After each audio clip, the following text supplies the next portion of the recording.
Go. Hello again. This is Kenny Fikes, host of your iKnowMedia Roundtable, where we bring you conscientious clarity through both empirical experience alongside reasoned application and analysis. How are you guys doing today? I'm doing great, Kenny. Wonderful.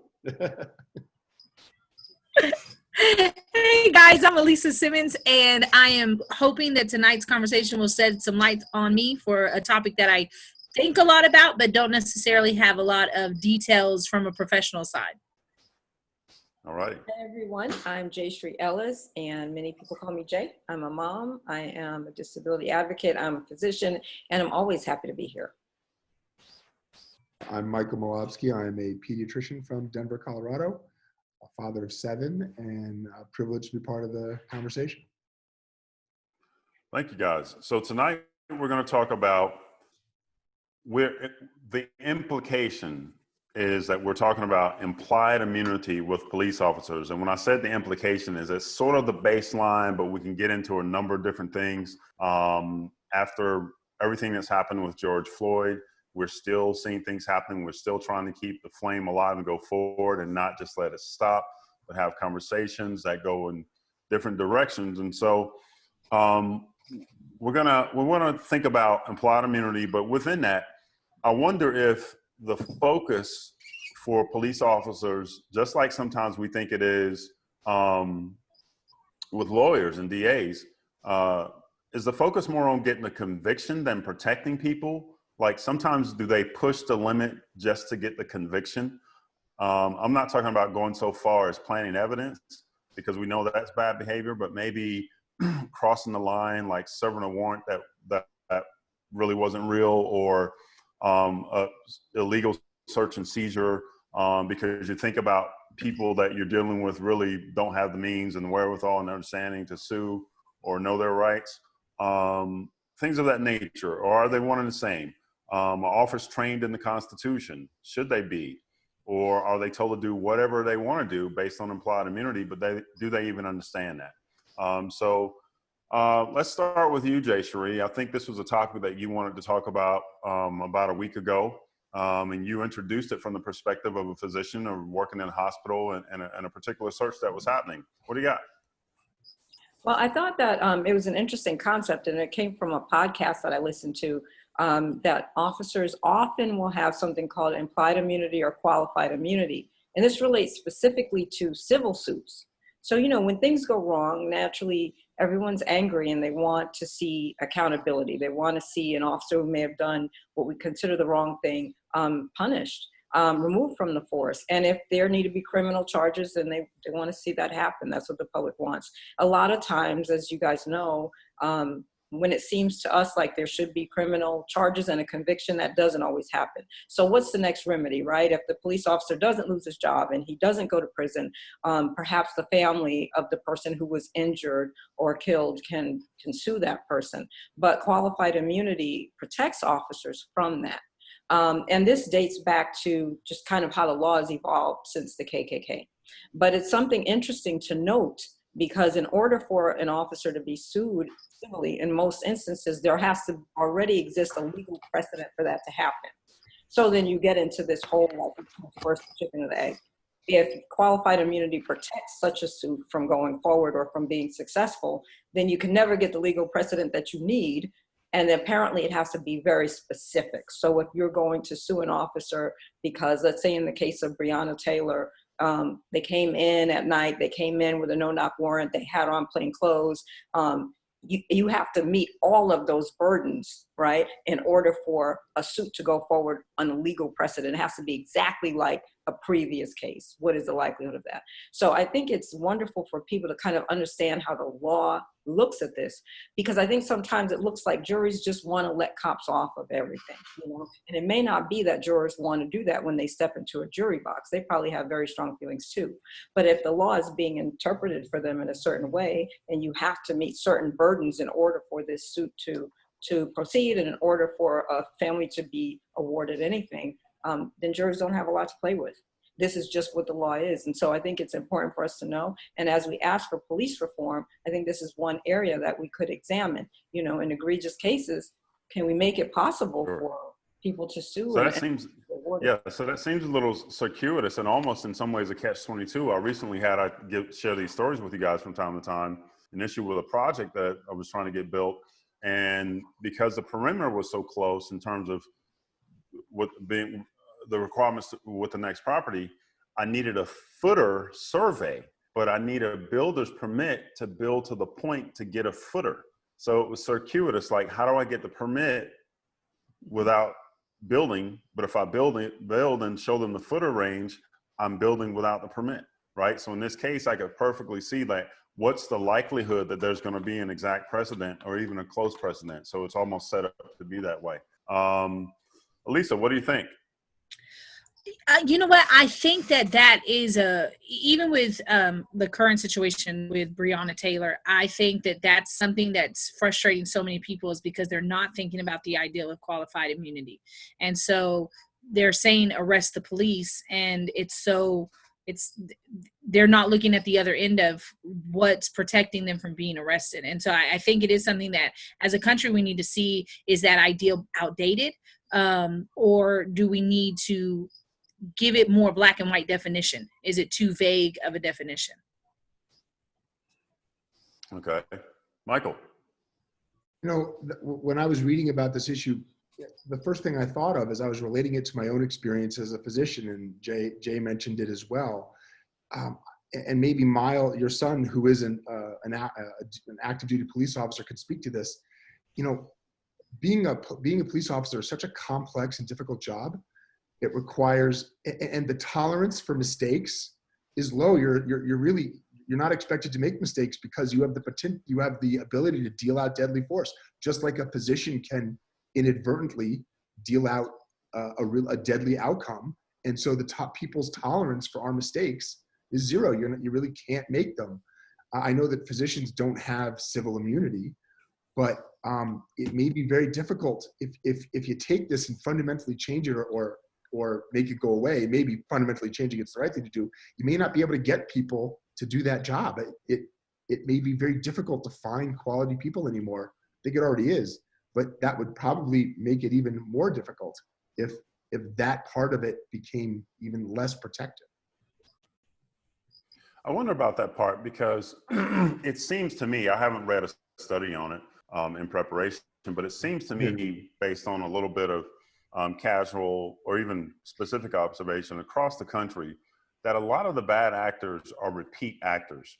And so I wonder if you couldn't still get good people to do it. I wonder if the opposite argument may have some validity to it. In other words, you could get good people to do it if they didn't feel like they were being a part of something that had such a dastardly reputation at times. In other words, really hold the people accountable who commit bad acts instead of protecting them. And I believe that most of those guys are good guys. And so, yeah. I think we have a guest waiting who is, Elisa, why don't you introduce our guest who's waiting in our perhaps green room? So today is Bring Your Dad to the Roundtable for me. So my father's name is Mark McIntosh. He is a retired military from the Navy. And then he has to have a uniform. So he's retired from the sheriff's office in East Texas, and he's now still a sheriff. He had to go back because he has to have a uniform. And so now he is a, what do they call him? Oh no. Bailiff. He's a bailiff in the family courts now as a sheriff. All right. Well, if our producer can put Mr. McIntosh, is that right? Yes. Hello, Mr. McIntosh. Welcome to the I Know Roundtable. How are you this evening? Can he hear us? Can I hear you? Yes, we can hear you now. How are you? Welcome to the Roundtable. Thank you very much. Elisa, he Good has to have you here. Well, first of all, I'll say thank you for your service, for all your years in the military, and for protecting and serving as a sheriff. And your daughter says you have to have a uniform, so now you're back into the system as a bailiff working. That's true. I am institutionalized. I've had a uniform since I was 6 years old, and I like to have one. Okay, great. So Elisa, why don't you do the honor of shooting your dad the first question we might have for him? Okay, Dad, can you explain to us what qualified immunity means to police officers and sheriffs and everyone in law enforcement? Qualified immunity is like, it's like an insurance. Are any of you medical doctors? Yes, some of you are medical doctors. Okay. I think we can all agree you're probably the most protected of all people in America. When you mess up, you're pretty much covered. Now, sometimes you mess up, and I understand medicine is a practice, and there's just nothing can be done about it. But sometimes you guys mess up because you're messed up, and yet the system protects you. For law enforcement, if you make a mistake and you are absolutely wrong, there is no defense. You must be prosecuted and you must be sentenced. However, there are times when you don't have time to think about that. I will try to give an example that everyone can perhaps relate to.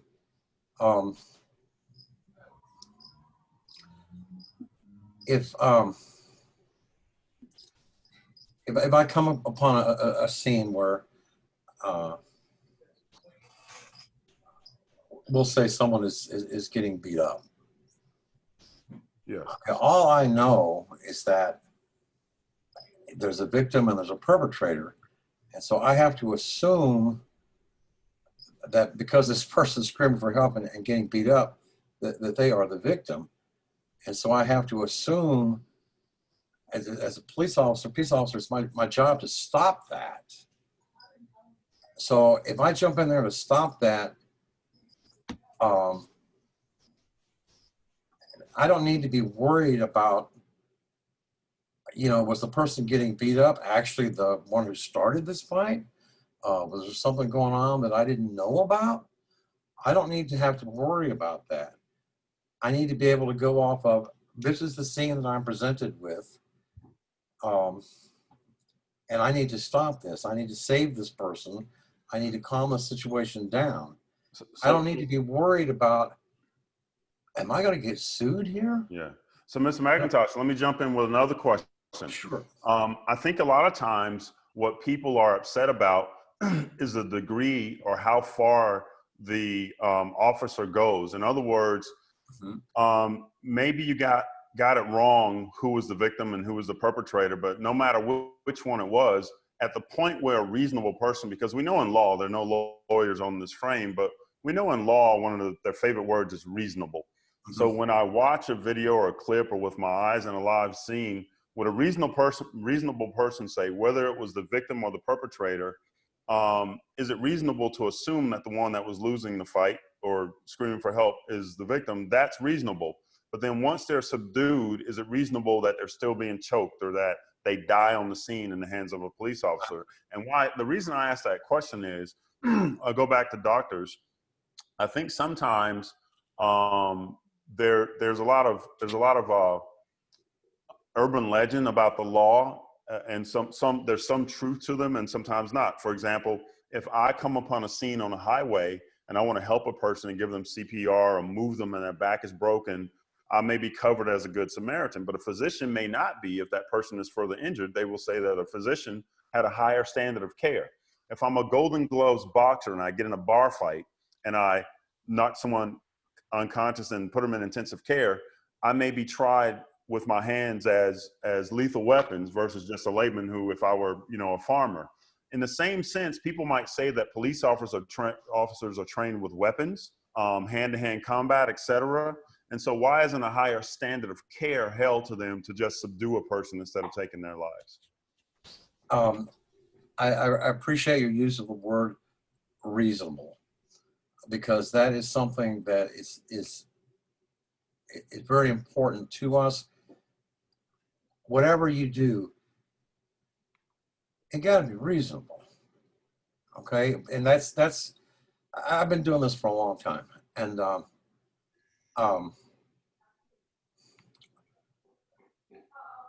when the fight is over, when the conflict is over, when the guy has the cuffs on, it's over.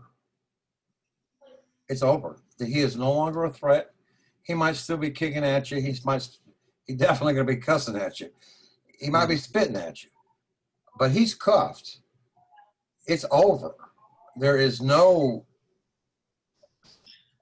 It is not reasonable to continue the fight. And I see the same videos that you guys see of what I'm going to call unreasonable behavior. And for me and my coworkers, I have broken knuckles, I have broken teeth, but I've never continued after the cuffs was on, nor do I know any other officer who has. When you see these videos, to many of us, I can't speak for all of us, to many of us, this is apparent behavior. There's no, you can't justify, as a peace officer, you cannot justify continuing the fight after it's over. You cannot do that. One quick comment from me, and then Michael, you chime in right after that. But I would make the analogy, it's like a parent giving a spanking if you believe in corporal punishment. The spanking serves a purpose, the arrest serves a purpose, but you can't spank or then continue on in anger. That's Michael, what do you got? Exactly right. Well, because no one in my family is in law enforcement, so this question may be out of complete ignorance. Please note, I have no horns. Okay. Is there a subculture within law enforcement that prevents officers from censuring or stopping an officer who is acting in, like we said, in an unreasonable way on scene? Do you think that is real? Is that imagined? Does that actually prevent officers from stepping in and correcting one another when someone is not being reasonable at the point of contact with something? I can speak from personal experience that I have seen coworkers. I'm not going to say, for understandable reasons, going up to the line that you must not cross. And without fail, other officers have said, hey man, stop this. Or other officers have gotten in between them. This is my experience, okay? And I'm not pretending to be everybody, but in my experience, we're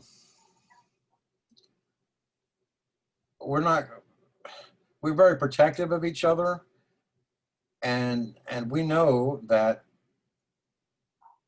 if you go too far, your career is over. You can't do that. And we also understand that sometimes you get pushed past the limit, and you count on your coworker to stop you. That's my experience. As a human being, that makes sense. Yeah. Sheree, what do you got? I mean, well, I do have to say this. Contrary to popular belief, physicians are not very protected by the law at all. It's quite easy to sue us. So peace officers aren't the only ones who are victims of stereotypes. No. Okay.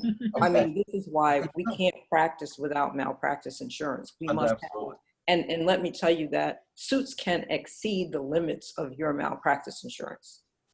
And as a result, you have a lot of doctors who try to protect their money in the form of trust because they know very well all it takes is one bad suit. And like for us in OB, we can get sued for the mom and the baby and the dad if the mother dies, right?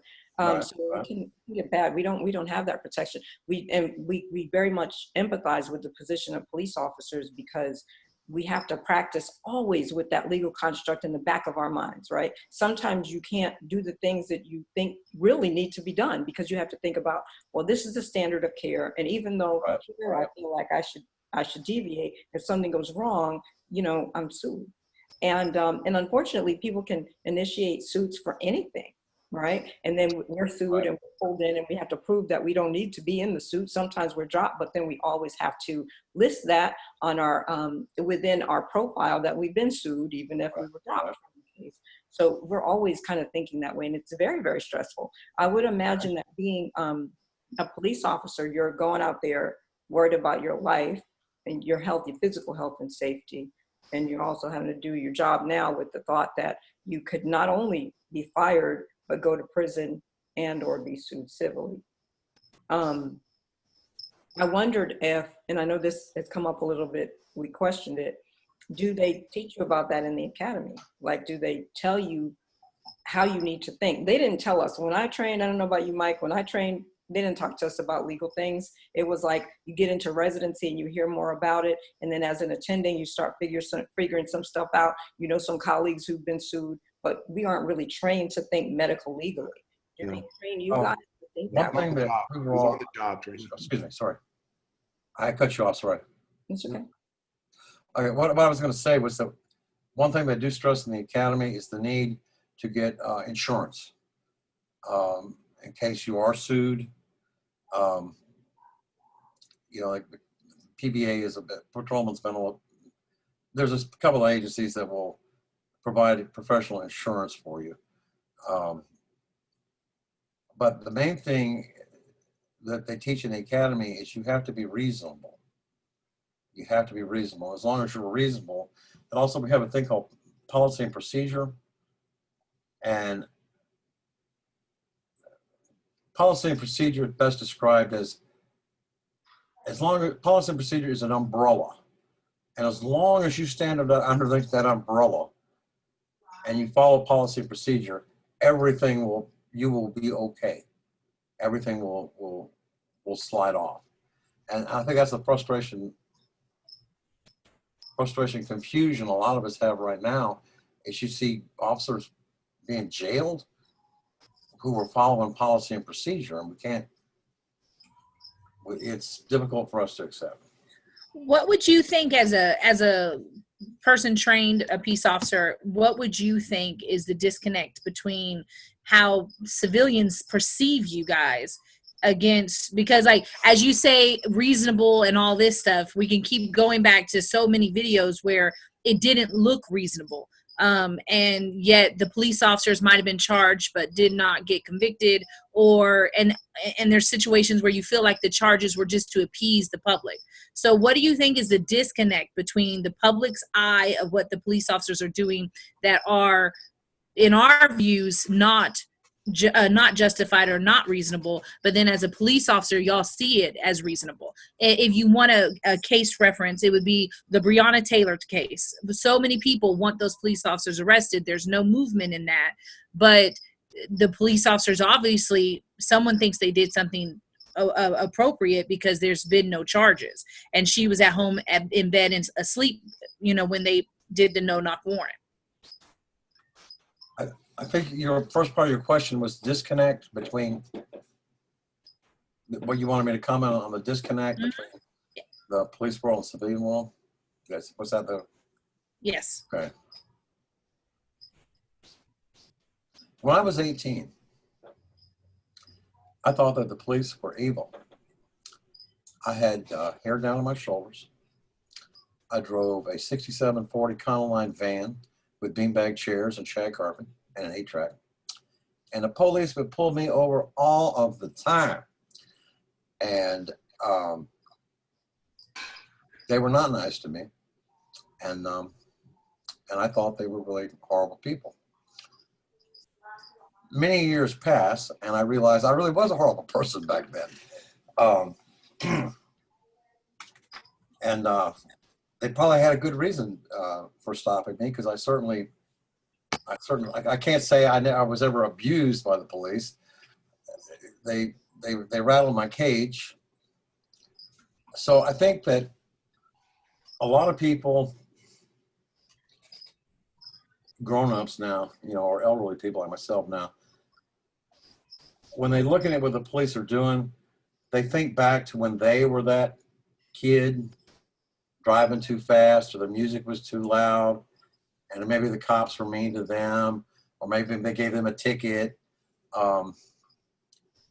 And so that's what they think of, is that little bitty experience that they had. And I think the vibe I get from a lot of people is there's a get even vibe to it. You know, I want to see this cop hang because what that cop did to me, write me that speeding ticket 40 years ago, and he was mean to me. And so to me, there's a kind of, there is a disconnect. And I guess if I had to, I think it depends a lot on how much interaction that you've had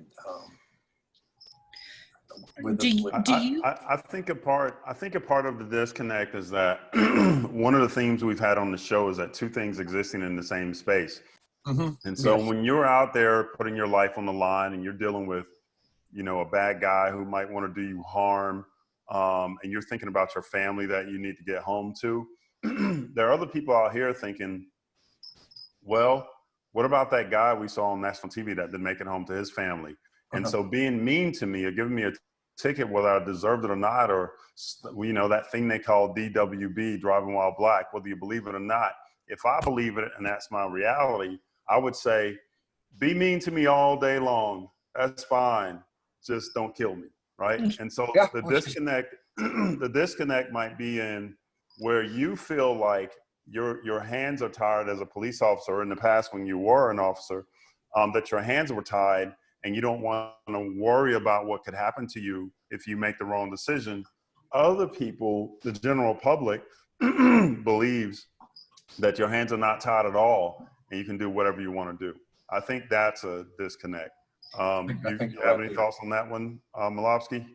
Yeah, so my question for Mr. McIntosh is that what I think that the public is trying to wrestle with is that you mentioned that there's policy and procedure. And I'm sure that in police academy training, there's a lot of focus on policy and procedure. But the issue is that human interactions are endlessly complex. Yes. And each individual engagement with other people, there are certainly going to be times when policy and procedure are just going to fail you. And there are going to be times when policy and procedure, even if you follow it, would be unreasonable, given how complex and how varied people and situations are. And I think that that's when the little time I've spent talking to people who have actually been in your situation and are currently, you know, serving, is that there may not be enough ongoing training for people to be able to walk that line safely between when policy and procedure and reasonable conflict, and having to navigate those situations, because it seems to me that would happen a lot. I think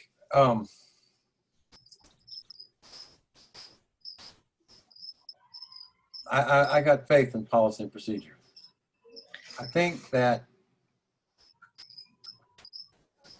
where policy and procedure fails is it's not tweaked often enough.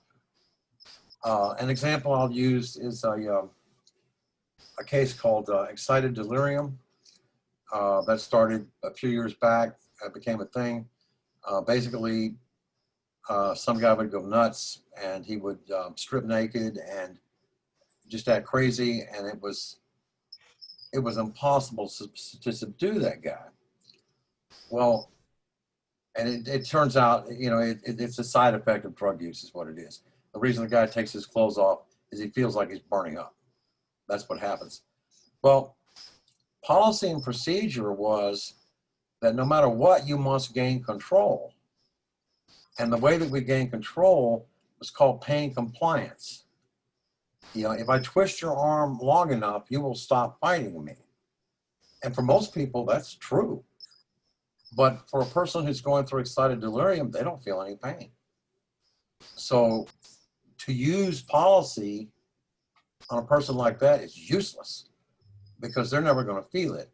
So eventually, policy got tweaked and they started explaining stuff like that to us. Completely, until a few years ago, I'm in Texas, and it was very common for when people would call for a nuisance dog, that the dog would wind up getting shot, and people were outraged. So the officer was in policy. But then they started doing more research on this, and now every police officer in Texas has to take a course on how to deal with dogs. And the result has been that the number of dogs being shot has gone way, way, way down, simply because we got more training. Well, Same thing. let me offer something that's very interesting from the perspective of a black male. And the reason I'm smiling is not because it's funny, but because it's kind of amazing to me. As a general matter of course, myself and other African Americans sometimes have conversations about, we believe that dogs now have more rights than some black folks. And I know that sounds kind of crazy, but people were in an outrage about what Michael Vick did, but those same people were not outraged by what happened with Trayvon Martin. And so it really makes sense to me that people were outraged enough about what happened to dogs that something was done about it. And you now have a chart where the lives of dogs taken is less. That's ironic. Elisa, I think you had something to say. As the words came out of my mouth, I thought, because I have some thinking about that. I don't know, it's Elisa's turn. Let me shut up. Hey, that's the first time my dad had to shut up for me. No. Hey, so Dad, I know you and I talked about this, and you know what? My dad's actually been my dad for my whole life, and so he's actually known Thomas for 23 years, and so he's known some of the issues that he's been a witness to Thomas having some Elisa, situations. I'm sorry. Who's Yeah. Thomas? Oh, Thomas is my husband. He's Gotcha. actually, he's sorry about that, Kenny. He's actually witnessed some of the crazier stops that my husband's had. Just recently, I think my dad and I had a conversation about that. We were pulled over in a little town heading to Austin to see Mary J. Blige and Nas in concert. And Thomas, my husband, got pulled over for coming near to the white line 3 times. The yellow line, the side line, he got pulled over because the police officer followed us for about 5 miles, and he did not touch the yellow line. He didn't cross the yellow line. He just got near the yellow line. And so my dad and I have had these conversations a lot. And Dad, what would be some of the things that you see that we could do to, like, is there room within, or do you see that there's reason for rebranding of the police, rebranding of them, but also what could y'all do differently so that the public starts to see y'all as protect and serve rather than, intimidate and lock up?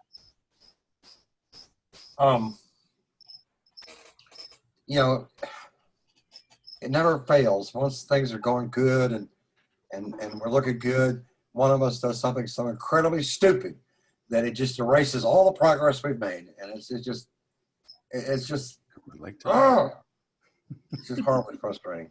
I think that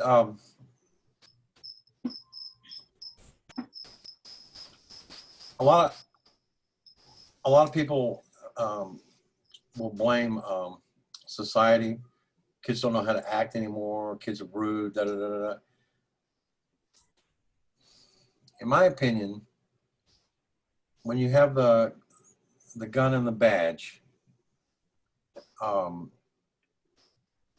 you got to be held to a higher standard because you have an incredible power over people. So I think it's up. I think it's up to the law enforcement to up its game. You know what I'm saying? And we've got to work harder to. We have to work harder to appeal to our customer base. Yeah. Okay. If you're not a police, I'm going to consider you're our customer base, and we're not looking real good. And so we have to make an effort to do better. It's pretty much what it boils down to. And I want to go back to something, Kenny, that you were talking about with my dog example. I think that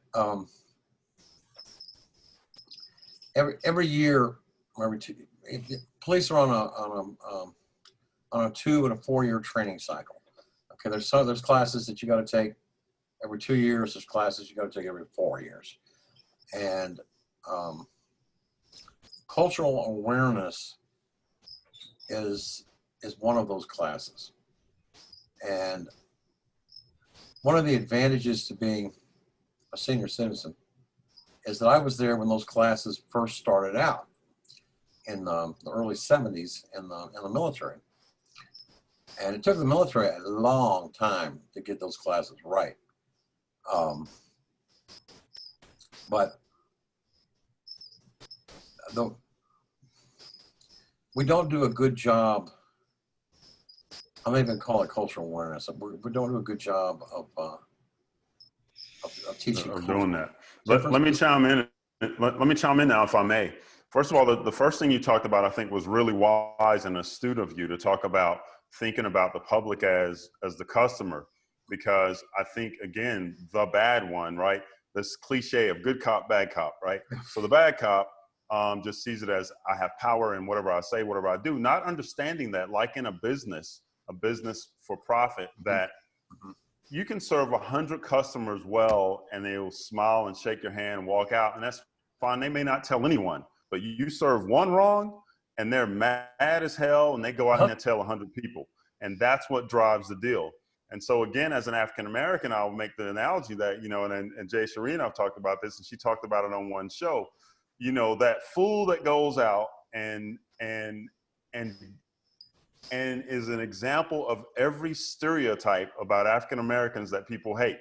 Or Michael talked about it when he talked about Bernie Madoff, and that one fool or criminal that goes out and steals people's money and then affirms to racists what they think about Jewish people.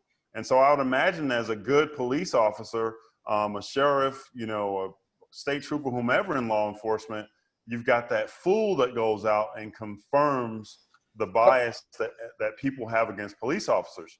I think that we all have to hold those people who make us look like what people stereotype us to be to a standard.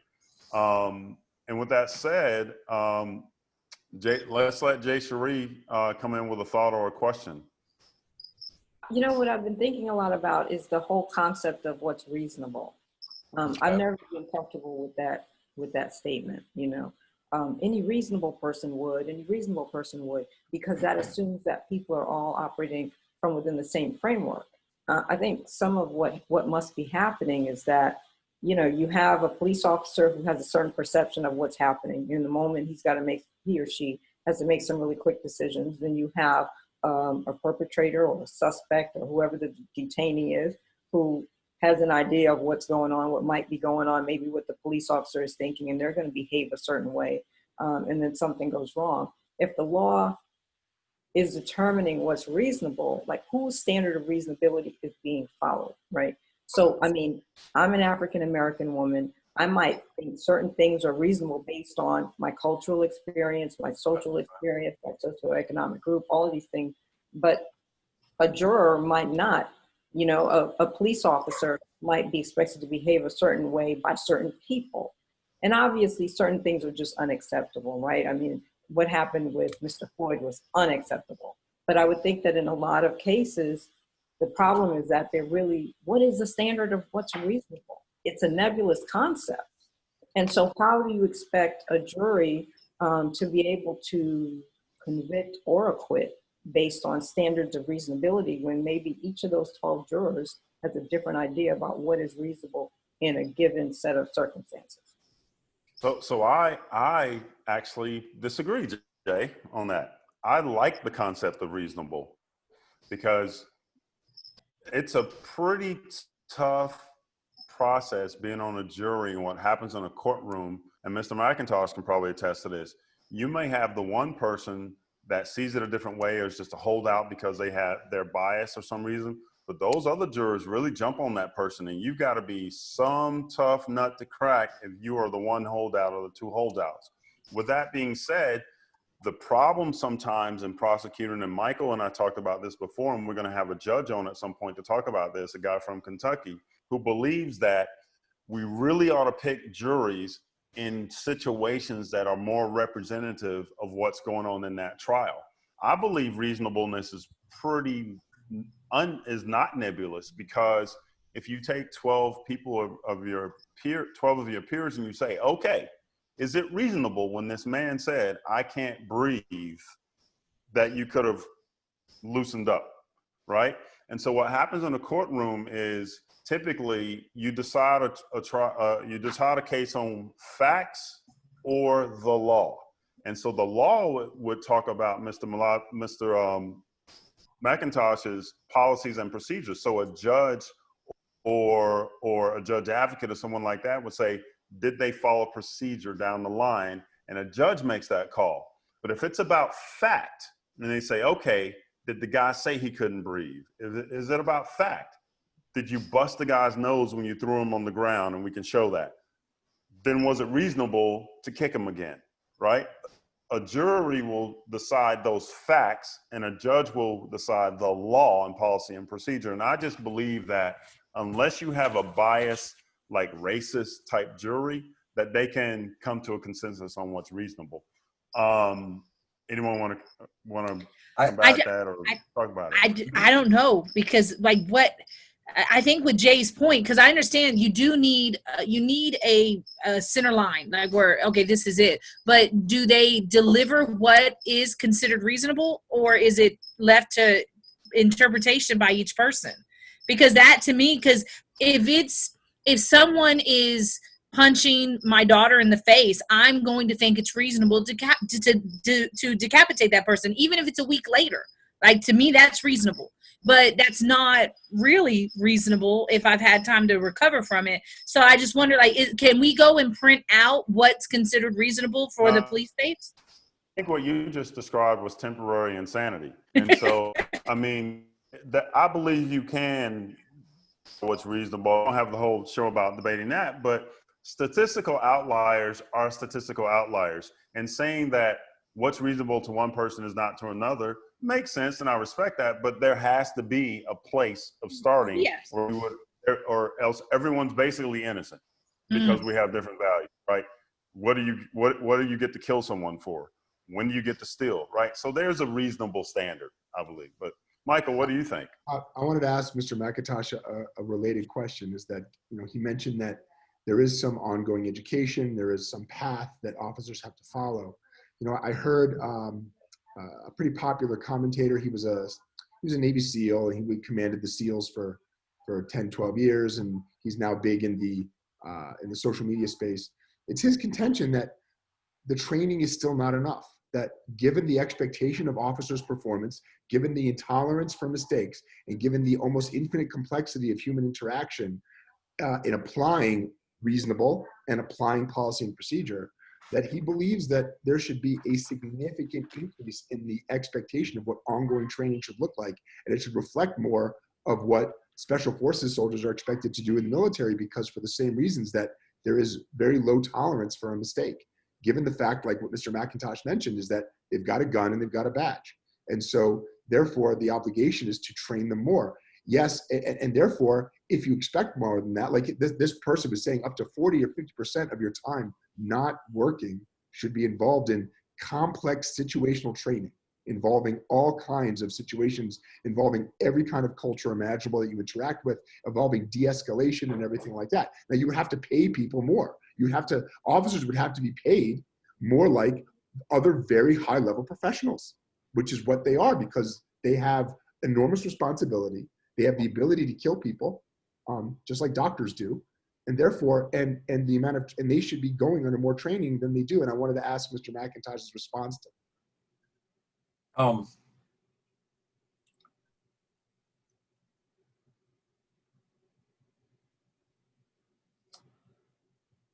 One of the advantages of being old, which I'm starting to enjoy, is that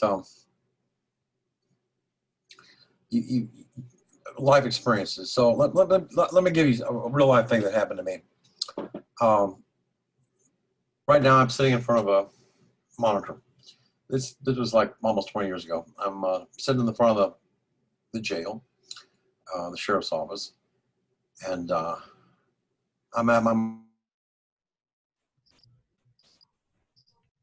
Thank you, Fro. enough to visit, ask questions, you know, and I'm busy because, you know, I'm a hardworking guy. So I'm multitasking. Out of nowhere, okay, and my desk is probably 5 feet above everybody else. And out of nowhere, this kid grabs my monitor and throws it at me. I'm in a lobby with maybe 20 people, civilians. And so what would your response be? Well, that's not fair. Let me tell you what my response was. I pulled out that hog leg and I told that guy to back up. It's a Which hog you- leg. Old school revolver. Oh, And, sorry. And he backed up. And I had to get some people out there to arrest him. And I apologize to the people in the lobby because I probably used strong language. And I remember one lady saying, you should have popped a cap in his ass. I remember her saying that. But I didn't. So anyway, what was going on with that kid? Well, I found out what was going on with that kid. He was a young white guy, 19, 20. Long history of mental problems, in and out of the Andrews Center and other mental health facilities. But he had aged out of that. Basically, he'd aged out of care. His parents, he was living with his parents. My heart went out to his parents. They'd done everything they could, but the system was no longer helping them. And he was becoming violent with his mother. So they threw him out of his house. Well, he's homeless. And somewhere, someone had told him that if you get arrested, they will take care of you. So he was trying to tell me that he wanted to be arrested. He was not my priority. I paid no attention to him whatsoever until he threw that monitor at me. Then I paid attention to him. So anyway, he wound up maybe a day in jail. And so the issues in there, we talked about mental illness on another show and how there are lots of people that used to be institutionalized and now they're in the street homeless or they're in prisons. And we're also talking about that reasonableness again, right? That young lady who told you that you should have busted a cap in him, she'd have been on a jury and said that was reasonable, but most people would not say that. And so, to me, it was one not of the things that to me, everything I did was reasonable. Mm-hmm. Had I done more than that, it would not have been reasonable. I wanted him to back up, and he did everything I wanted him to do, which was stop bothering people. It would have been unreasonable of me to have gone further. so do you think, though, that the training, because you were able to find out the backstory, do you think that the training that the police get, be it, how to interact with younger generation of men, how to interact with specifically Black men and understand that, okay, here they already have this preconception of the police, here's what we're going to do. Like Michael was saying, do you believe that the police need to do a better job or have it evolve the way that they're training their officers so that they can de-escalate rather than use force in as many of the situations as possible? I think de-escalation, we need a lot of training in that. But let me tell you what old cops believe, okay? If you want to be a cop, you must have had your butt kicked at least once. If you've never been beat up, you don't need to be a cop. And the reason for that is that if you have had your butt kicked,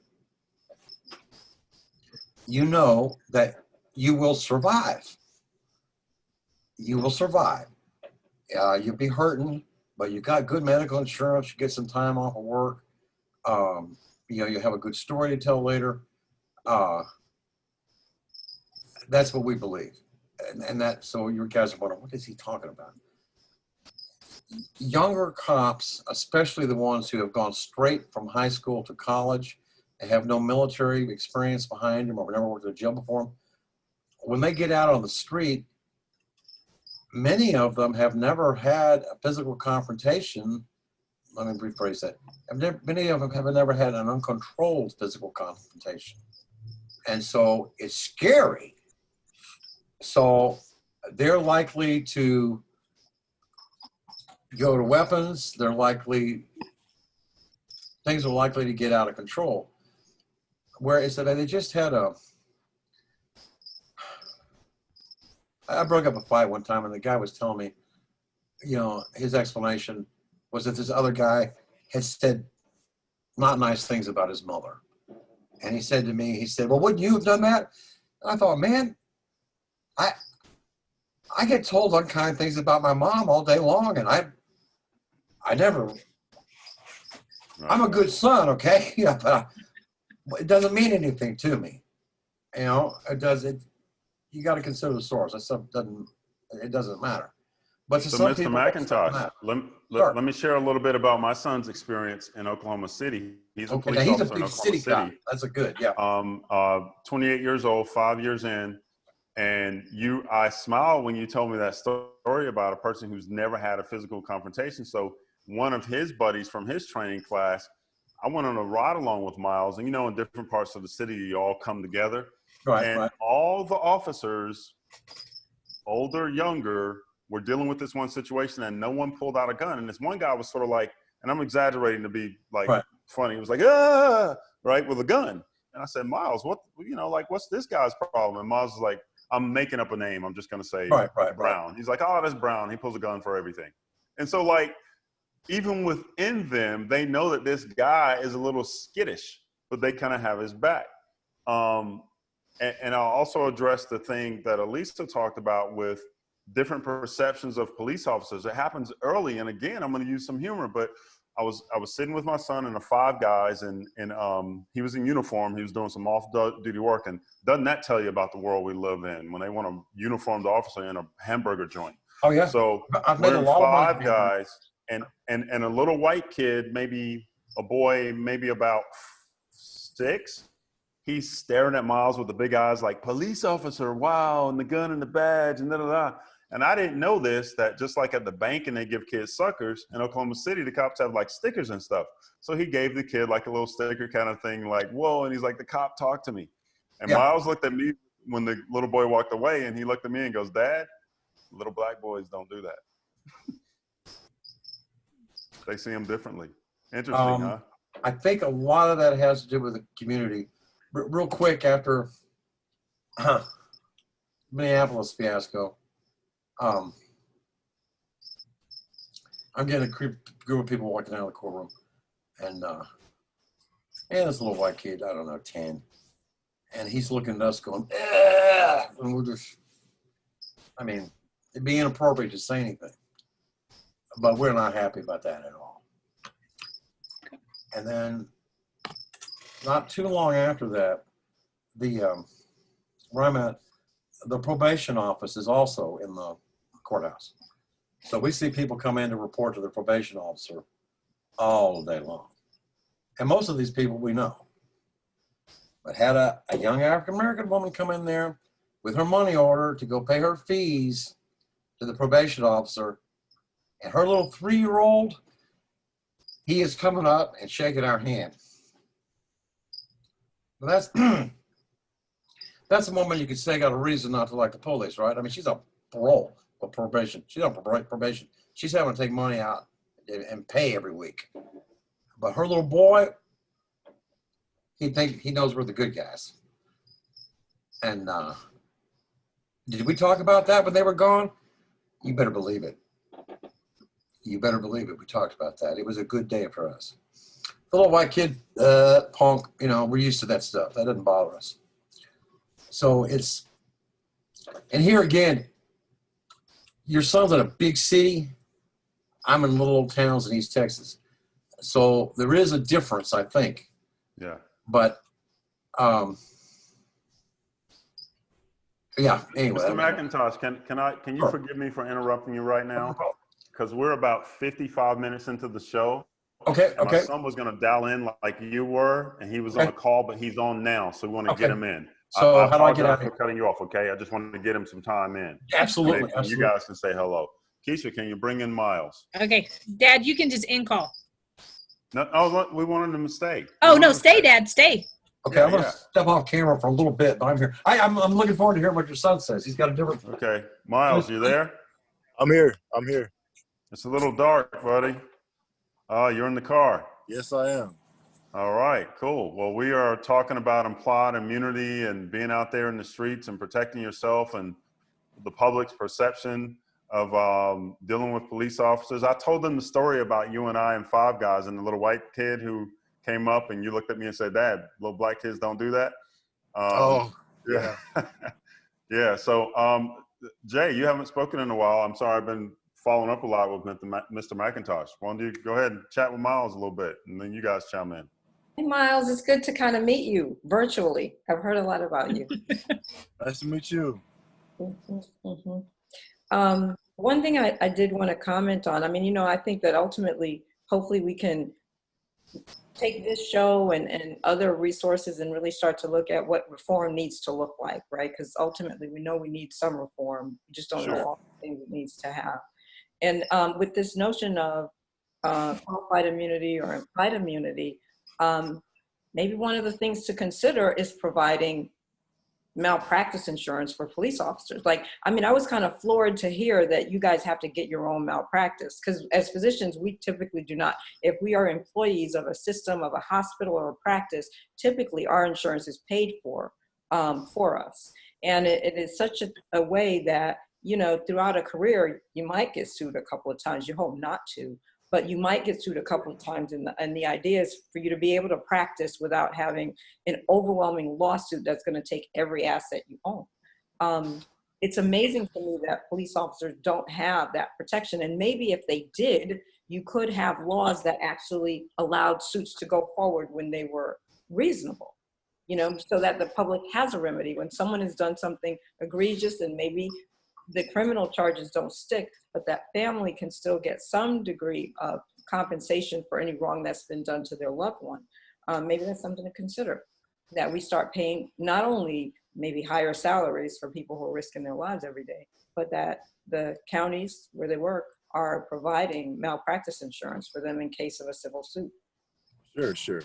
So basically, as far as getting sued and the protections we have from that, we are covered by every city's different, but my department, we're covered by policy and procedure.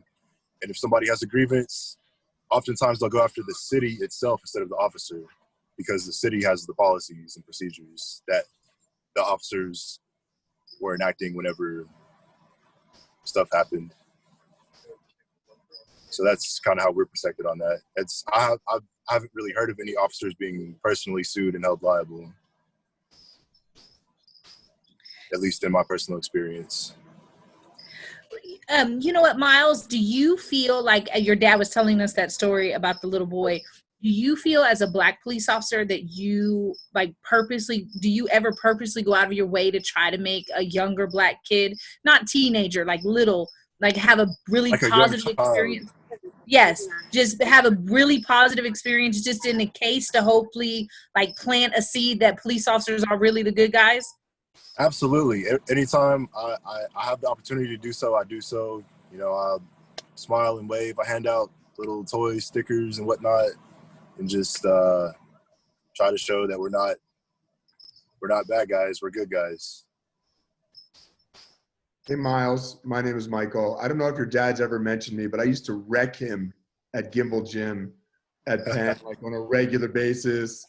I used to dunk on him. I mean, I don't know if he's ever talked about me. Probably not, because he still carries some resentment. But it's a good idea that you meet me face to face. The question I have for you, Miles, is: do you feel that since you're 5 years, a practicing police officer now, do you feel there's enough ongoing training to help you with all of the complexity? Because you mentioned policy and procedures, and Mr. McIntosh mentioned that. but the application of those policy and procedures when you're dealing with people face to face on a daily basis seem to me, just because of my And experience, often volatile situations that you can't really just do everything by the book all the time. right. And do you feel there's enough ongoing training that helps you, manage all of that complexity every day, considering that For disturbance at 1365. Yeah, absolutely. We have one of the best training programs. So we get pretty much monthly refreshers on whatever ongoing issues there are. We do classroom stuff, we do hands-on training, and just try to keep everything current and fluid and be prepared for whatever situation that we might be faced with. do you feel Think your it'd be- department is an outlier in that sense? Is your department, if you have friends that practice elsewhere, do you feel that your department is better in that regard than other places, or what's your experience with what other departments do? I would say so. So my experience is limited to Oklahoma City Police Department and then smaller agencies in Oklahoma. And I think we're definitely ahead of the curve as far as training and preparedness. I think it'd be interesting if we went through and did a study, or if they have done a study on the police, like Oklahoma City, where Miles is saying they do a lot of training, the monthly stuff, and then Minnesota, and like I think it's already been proven that their training was pretty dated. So I wonder if we would see, just like my dad was talking about when they did the training with the dogs, the dog killings went down. If there is a correlation with units that have really good training compared to the units who just think that the old stuff still works. Right. So I haven't seen any concrete data figures, but it seems common sense that, if you're lacking training, you'll have more issues. And if you do have good training, then maybe you'll handle situations a lot better than people who don't have training. Hey, Miles, let me ask you a sort of meat and potatoes question, because I know the area you patrol, mostly Southwest Oklahoma City, and what that area is like in terms of meth, amphetamines, gang violence, drug stuff. You're pretty much in the toughest area of Oklahoma City. What do you have to do in terms of thinking about how to protect yourself and not going too far? Because I'm also aware that you basically fight a lot. Like, you have to do physical confrontations. What do you think about that? Can you tell us about that? So what we're trained to do is, if you have to use force, use as little as possible to achieve the desired result accomplished, which is getting somebody in custody. So, you got to do what you got to do, and No amount of force necessary to achieve a legal. it's pretty tough to be in a violent situation that's rapidly happening and keep everything in mind. But I think as long as you remember your training and you don't panic, you keep a cool head, then you can do that, and it's pretty doable. Obviously, it won't always happen 100% of the time. You may end up doing more than you needed to, but that's better than not doing enough and getting yourself hurt. Got it. By the way, Mr. McIntosh that you can see on the screen is a retired officer from Texas. So, introducing you guys. It's kind of interesting though, because even though my dad's hundreds of miles away from Oklahoma City, some of the points that Miles is making are some really similar points to what he made. So you can tell that there's some cohesiveness with the training as a group. Mm-hmm. Mm-hmm. Miles, can I ask you one more question? Yes, sir. Do you feel that the culture within being an officer, that there is license to limit another officer, if you feel that they're going off the rails, if you feel that they've exceeded the bounds of being reasonable, you feel, if one officer feels that about another, that there is an ability to step up in the moment and do that to protect somebody, that there isn't some subcultural kind of a bias against officers correcting one another on scene? Absolutely. The thing about police officers is we police ourselves as well as the community. So if you see an officer doing something wrong, it's absolutely within the culture to say, hey, don't do that, do better, do this. We're pretty good about that. Last question from me, and we're almost about it in the show. what's changed about doing your job, either physically or mentally or perception wise? What do you think about it? How do you feel about being a police officer? Is it any different than before the George Floyd murder, basically? Has that affected or impacted your job? It's the same as it was before for me. Nothing has changed or altered any kind of perception on my behalf or the way I do things at all. I've always been, I feel like, fair and doing the right thing. And none of the recent developments have impacted that for me. Okay. Not how people, have you noticed that people behave differently towards you? So when it first all kicked off, obviously people were more confrontational, disrespectful, vocal about, not liking the police.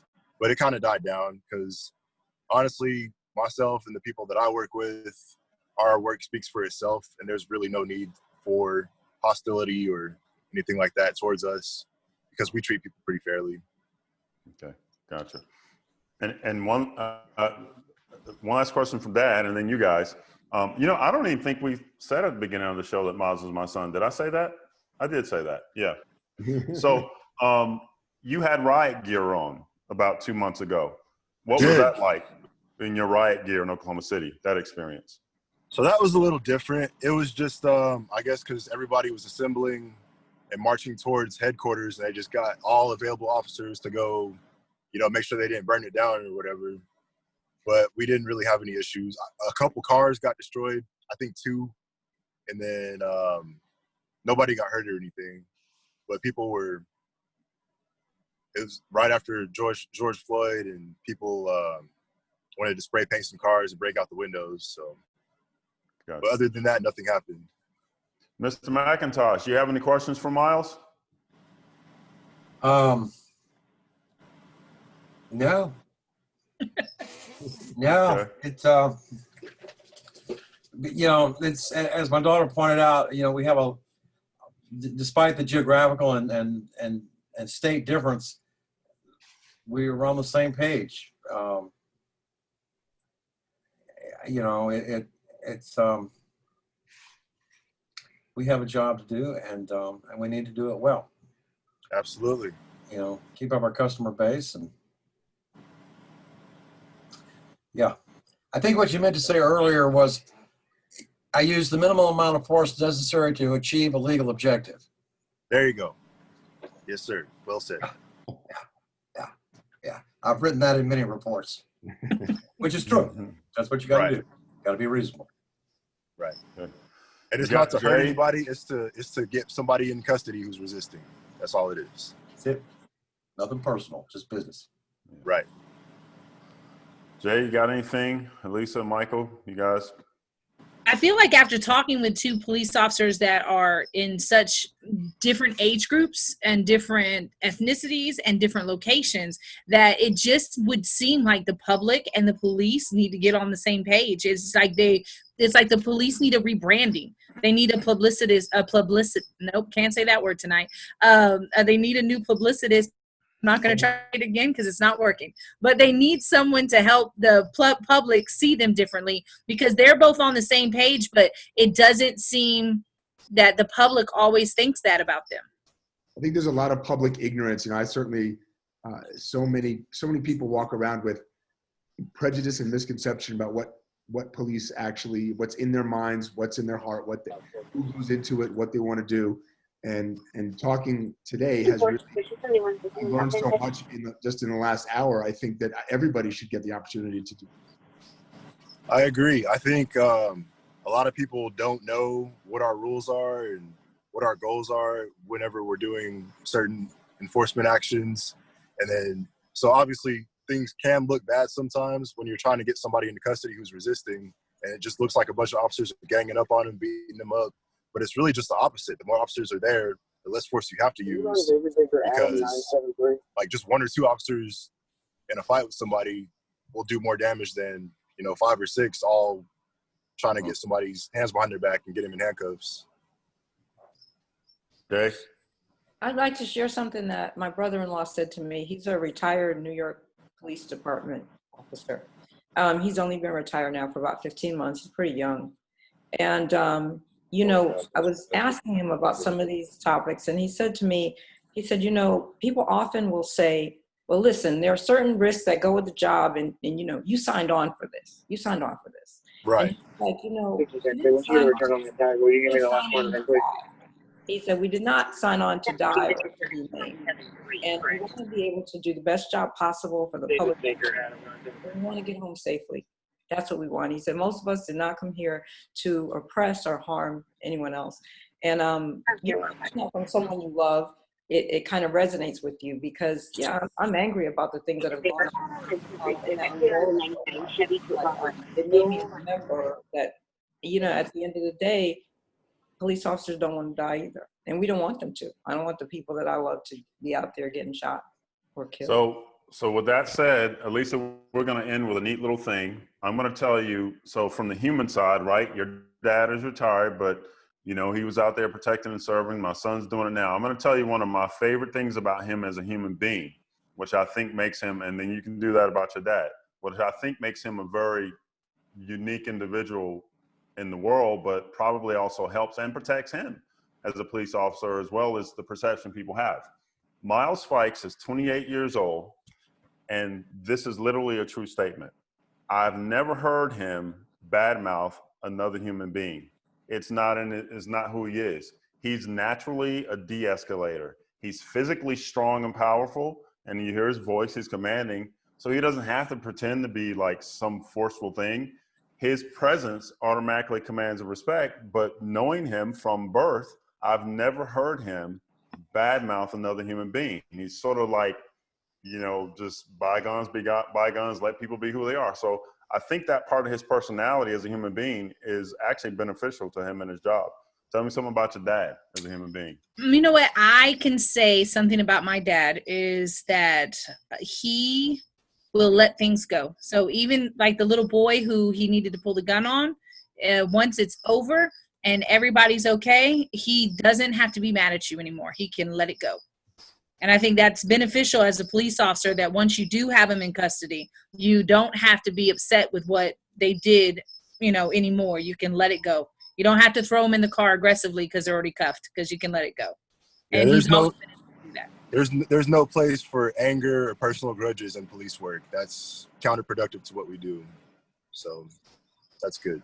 Hey, I was on a ride along with Miles once, and we had a Nazi guy with a swastika on, and Miles continued to call him sir and no sir and yes, and he was polite to him, but he took him to jail.